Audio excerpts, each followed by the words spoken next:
लाग भैया फागुन के महीना गुजर रहल बा। एगो लड़की के शादी भइल बा, बाकी अबही ले गौना नइखे भई। होली आ गई कहतारी कबले पुरई है मन के आस हो, नहीं आवता सजनवा। कबले पुरई है मन के आस हो, नहीं आवता सजनवा। आवता सजनवा नहीं बीतता फगुनवा। आवता सजनवा नहीं बीतता फगुनवा। सोचे मन रहता, सोचे मन रहता दास हो, कब ले गई है जवानवा। सोचे मन रहता उदास हो, कब ले गई है गवाना।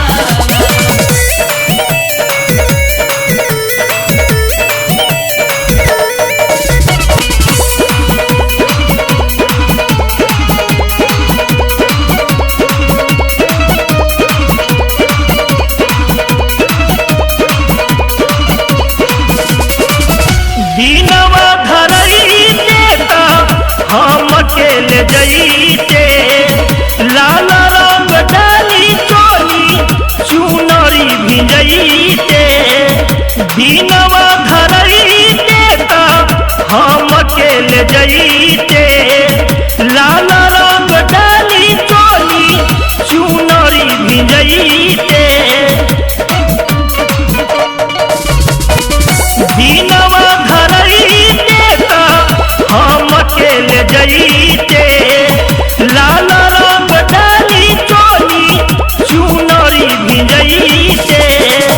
अंगने मचईते, अंगने मचईते रात हो, नहीं आवता सजनवा। आंगने मचाईते रास हो, नहीं आवता सजना।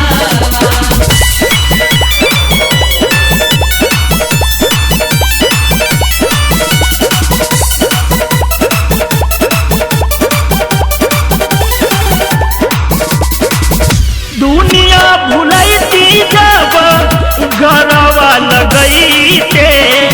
धीरे धीरे दिलावा के भीतरे समईते। दुनिया भुलैती जब गरवा लगईते।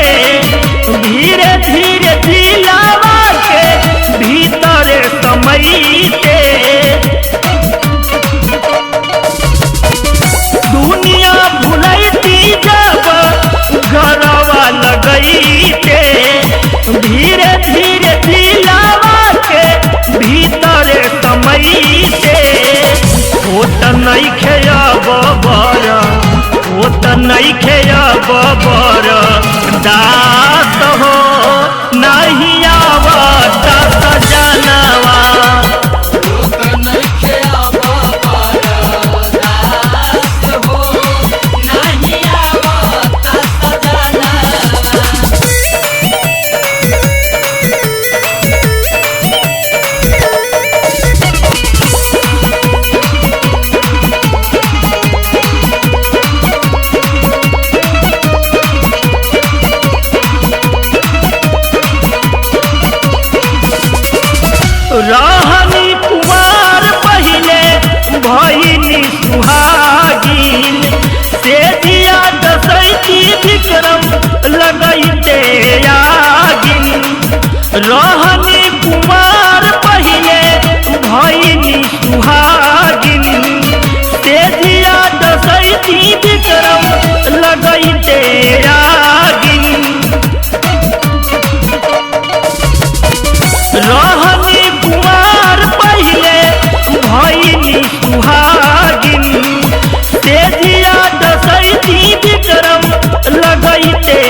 सोचे मन रहता